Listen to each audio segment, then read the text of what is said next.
Pai bondoso que estás nos céus, nós queremos te agradecer por esse sábado, um dia tão especial, pelo sol que brilha lá fora, mas também queremos nesse momento te pedir que venha estar conosco durante todo esse culto. Continue, Senhor, aqui e venha abrir a nossa mente, o nosso coração para ouvir a tua voz. É o que nós te pedimos e agradecemos em nome de Jesus. Amém.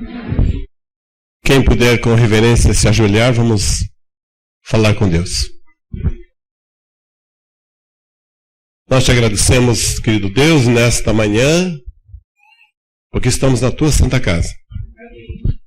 Pedimos humildemente que fique conosco, que nos perdoe, que nos dê humildade, nos dê a sabedoria necessária para compreender a tua palavra. Ficamos com medo que o nosso louvor, que a nossa palavra, que a nossa oração seja ofensiva ao Senhor. Por isso pedimos que nos perdoe, que traduza essas palavras e que chegue até o céu.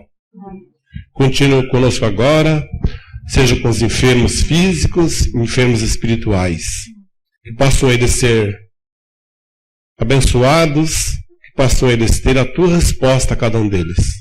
Em especial o irmão Toniel, que está doente, que o Senhor seja com ele, e com outros irmãos que não sabemos, mas o Senhor conhece cada um.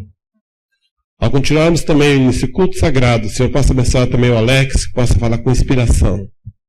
Que a palavra que for dita, possamos nós compreender e que possamos sentir felizes e alegres. Também em especial as visitas que aqui chegaram. Não sabemos do seu coração, não sabemos nada sobre elas, mas o Senhor conhece, que o Senhor possa abraçá-las, que elas possam sentir realmente que o Senhor as ama. Fique com cada um de nós agora, no decorrer dessa programação, por nós te pedimos, te agradecemos humildemente, mas em nome de Jesus, que é o nosso único Senhor. Amém. Amém. Bom dia, um feliz sábado a todos. Sem dúvida você está no melhor lugar nesse dia. Você pode se sentir bem aqui na igreja e que Deus realmente venha tocar o seu coração. Sem dúvida nós temos aqui algumas pessoas que quem sabe estão nos visitando pela primeira vez ou que são então amigos da igreja que já vieram outras vezes, mas são visitas ainda dessa igreja. Onde são as visitas? Quem está nos visitando? Olha aí quantas mãos. Quem está ao lado dessas visitas, continue com a mão levantada. Você pode dar um abraço? Diga a ela que ela é muito bem-vinda aqui à casa de Deus e que você possa voltar outras vezes. Sinta-se abraçado nesse momento por essa igreja. Uma igreja animada, fervorosa. Muito bem. Abrace seu amigo. Um feliz sábado para você. É um prazer estar aqui com vocês. Agradeço o convite aqui do Jacques Sandro. Nós trabalhamos juntos lá na União. E ele me convidou, já vem tentando. O Tião já tinha tentado outras vezes, o Tião já até foi embora, mas agora deu certo, né? Então tá bom. Abra sua Bíblia no livro de Lucas. No capítulo 19. Se você trouxe sua Bíblia, abra ela. Se você tem ela ao celular, abra também. Livro de Lucas, no capítulo 19.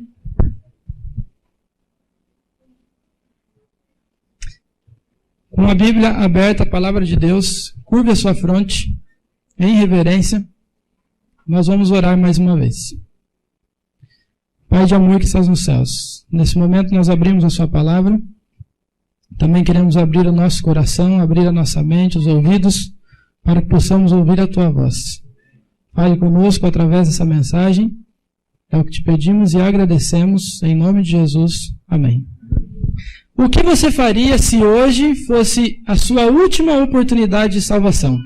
O que você faria se hoje fosse o dia da volta de Jesus?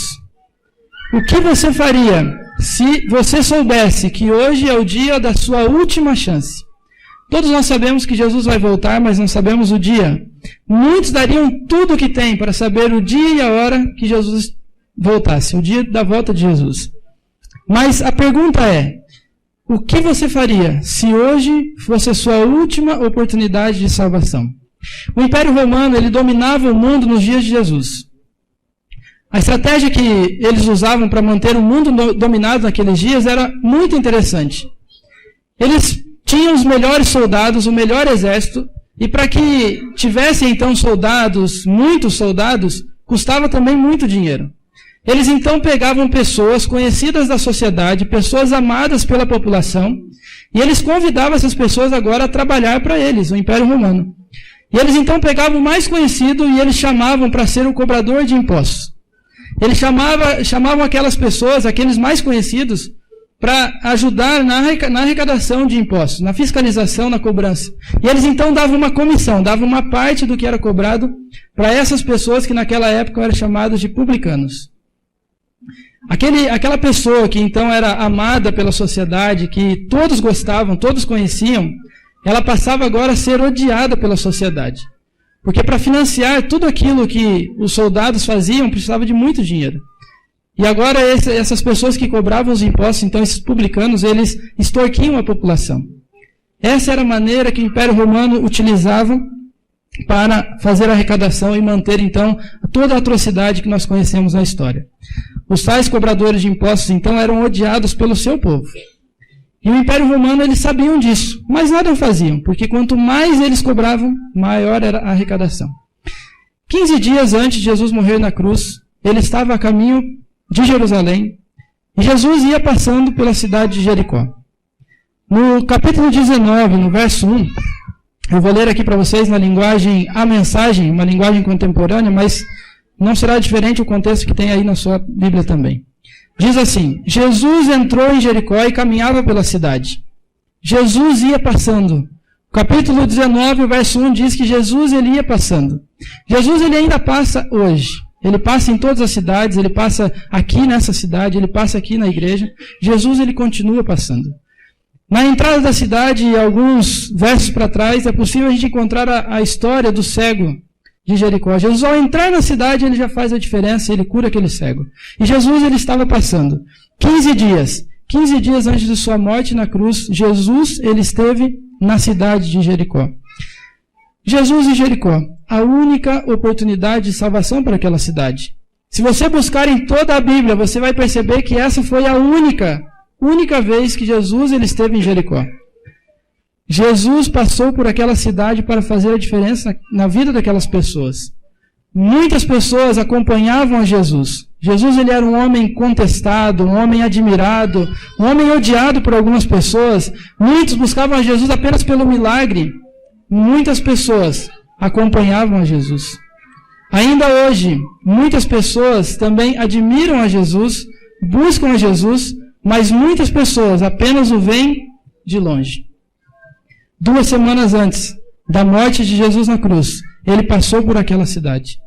Muitas pessoas que estavam em meio àquela multidão, estavam na multidão dos sem convicção. Estavam na multidão das pessoas que vão só pela maioria, nem sabiam por que estavam acompanhando a Jesus. E Jesus, ele continua passando.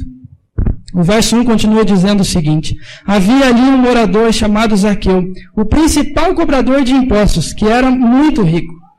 Irmãos, aqui o Espírito de Profecia, a Bíblia relata que Zaqueu, ele era o maior dos cobradores de impostos. Imagine uma cidade agora bonita, uma cidade de referência, uma cidade onde todas as pessoas queriam parar. Essa era a cidade de Jericó. Ela ficava rodeada por montes, colinas, e era uma cidade muito bonita. Ali, por ter muitos cobradores de impostos, tinha também uma espécie de um sindicato.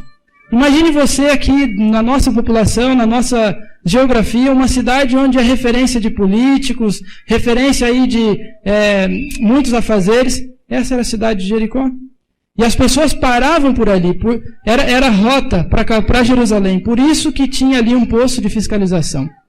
E Zaqueu, por ser o líder de todos os cobradores de impostos, certamente, Zaqueu ele era o mais corrupto. Ele era o mais abusado de todos. E Zaqueu ele se sentia perdido. Zaqueu ele se sentia quebrado. Sentia-se como um pecador.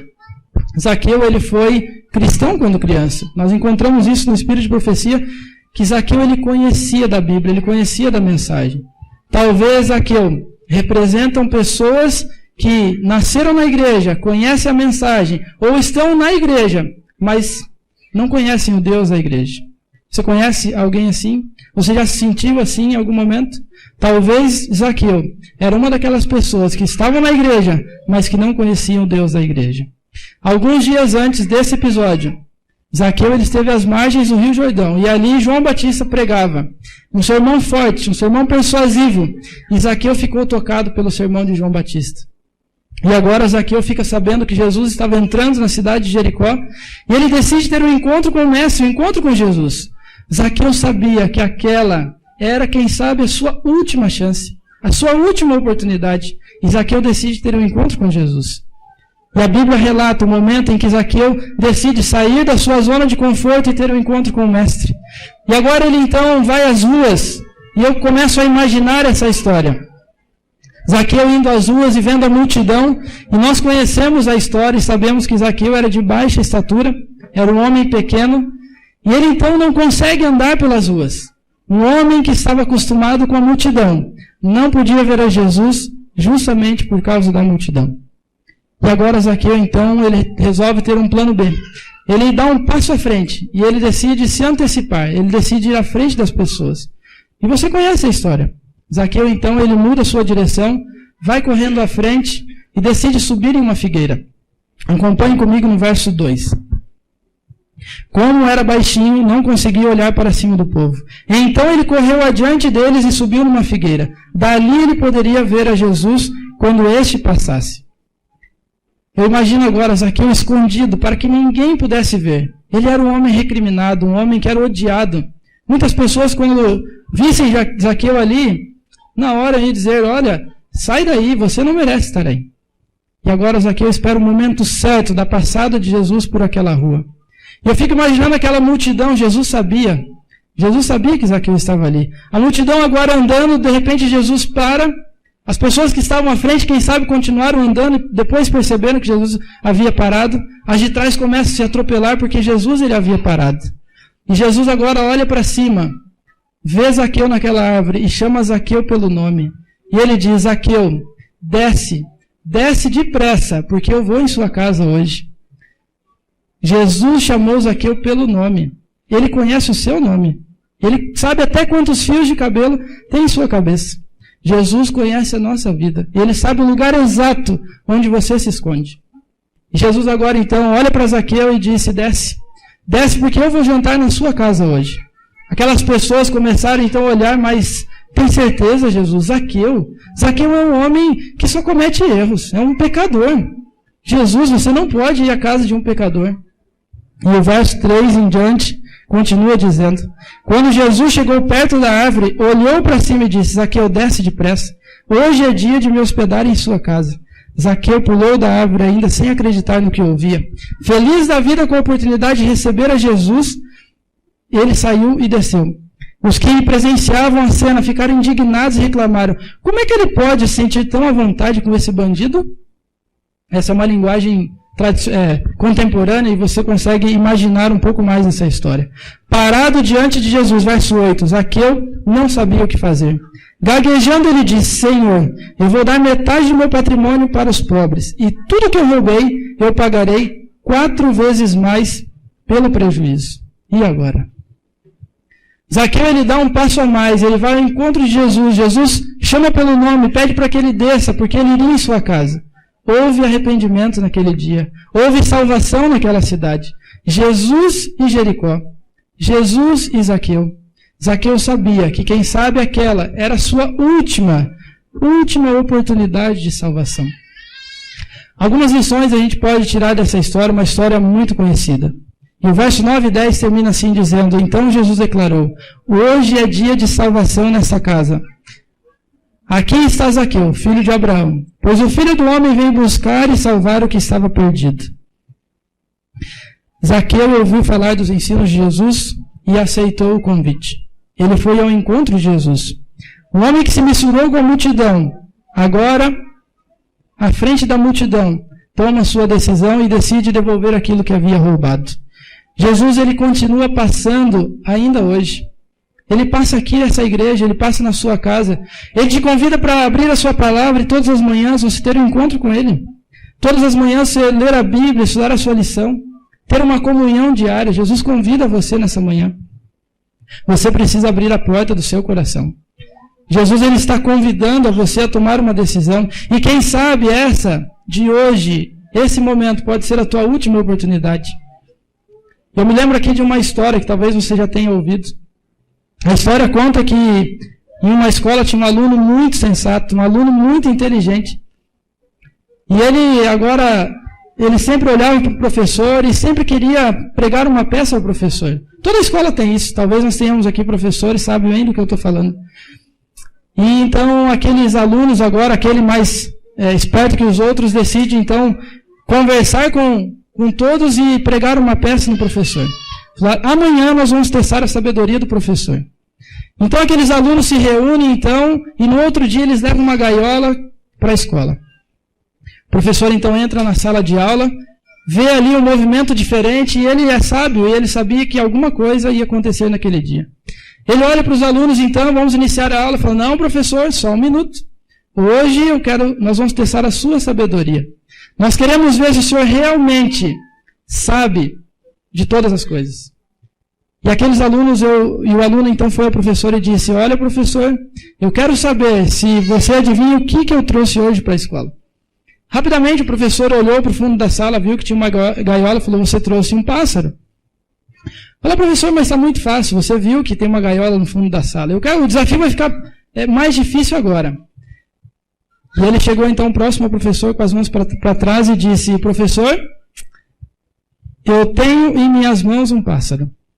O pássaro que eu estou segurando em minhas mãos, ele está vivo ou ele está morto? E agora? Se aquele professor respondesse ao aluno que o pássaro estava vivo, ele apertaria com toda a força sua mão e mataria aquele pássaro. Se o professor respondesse, o pássaro está morto, ele abriria sua mão e o pássaro iria voar. E agora? Que resposta dar ao professor? Que resposta dar o professor aos alunos? O professor então parou, pensou, com toda a sua sabedoria olhou para o aluno e disse, filho, se o pássaro está vivo ou morto, eu não sei, mas a decisão está em suas mãos. E agora? Que resposta daquele professor naquele dia? Eu lembro dessa história e consigo aplicá-la em qualquer texto da Bíblia, porque a decisão está em nossas mãos, está em suas mãos.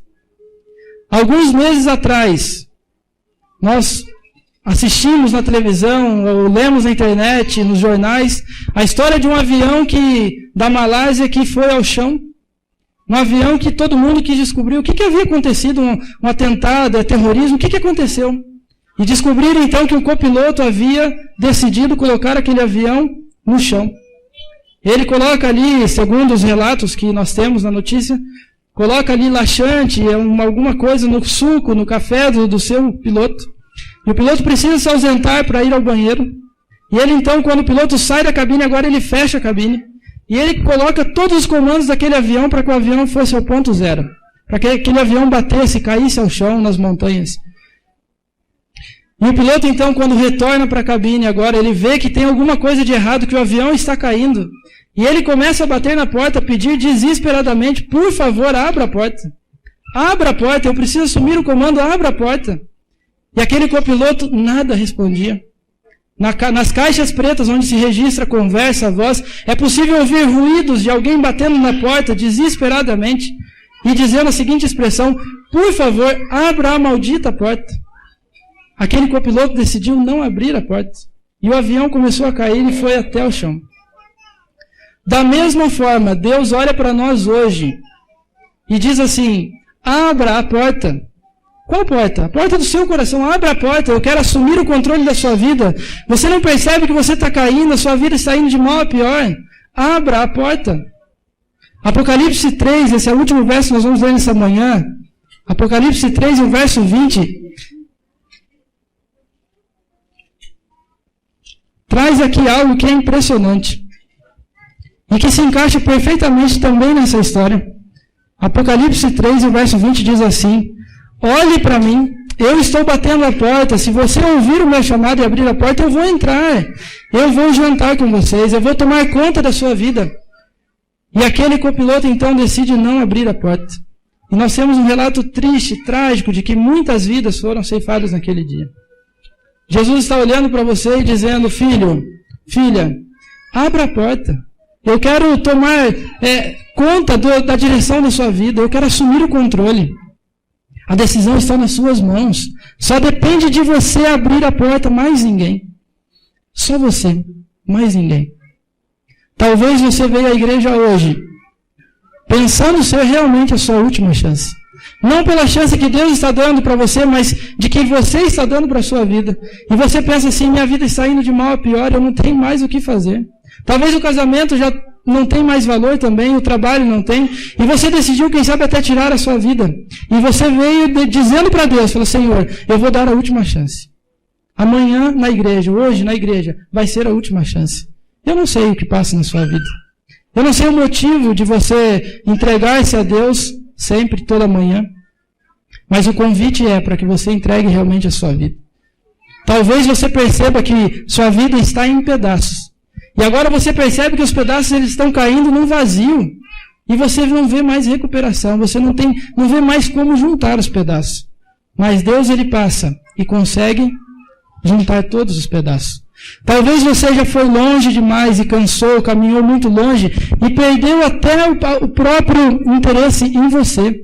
Você já não cuida de você mais. Talvez você foi longe demais e você perdeu o respeito de todas as pessoas. E em oração agora você diz, Senhor, eu me sinto em pedaços. Minha vida está em pedaços. O convite para nós nessa manhã, ao olhar para a história de Zaqueu, é entender que não existe caso perdido que Deus não possa resolver. Não existe caso perdido que Deus não possa resgatar e juntar todos os pedaços. Não existe pecador com pecados tão grandes que Deus não possa restaurar o coração. Será que você quer nessa manhã tomar uma decisão de dizer, Senhor, por favor, assuma o controle da minha vida. Minha vida está em pedaços, está indo de mal a pior, eu não sei mais como controlar. Deus olha para você e diz sim, eu tenho como controlar a sua vida. Será que você quer nessa manhã fazer essa entrega, tomar essa decisão e colocar o seu coração nas mãos de Cristo? E você não precisa vir aqui à frente, não precisa, quem sabe, se colocar em pé, estar aqui junto de nós, mas no seu íntimo, no seu coração, você sabe o que você precisa nesse momento deixar para seguir a Jesus. Muitas pessoas pensam que é preciso deixar tudo para seguir a Jesus, mas não é. Muitas pessoas pensam que é muito difícil, mas não é. Nesse momento, a única coisa que Jesus está pedindo para você é o seu coração. O que será que você precisa entregar ainda a Deus? Será que a chave da porta do seu coração? Será que dentro do coração ainda há algum espaço que está ocupado por outra coisa que é a prioridade em sua vida? Você possa tomar essa decisão todos os dias. Feche seus olhos. Vamos falar com Deus. Querido Deus, nesse momento, muitos de nós aqui nos sentimos em pedaços. Sentimos que nossa vida está quebrada, está caindo aos pedaços num lugar onde nós não conseguimos juntar. Mas confiantes no Teu poder, nós te pedimos que, por favor, restaure a nossa vida. Por favor, Senhor, queira fazer morada em nosso coração, queira entrar na porta do coração. Insista, Senhor, conosco todos os dias. Perdão, Senhor, porque muitas vezes nós nos esquecemos de abrir essa porta. Por favor, Senhor, não nos desampare, não nos abandone. Com o Teu grande amor, que um dia mandou o Seu Filho morrer numa cruz do Calvário para garantir a nossa salvação. O Senhor incomode então a nossa mente, nosso coração todos os dias, para que possamos estar contigo naquela manhã gloriosa, dia da sua volta. Queira nos abençoar nesse dia, cada família que aqui está representada, e também nos leve com segurança para os nossos lares. É o que nós te pedimos e agradecemos em nome de Jesus. Amém.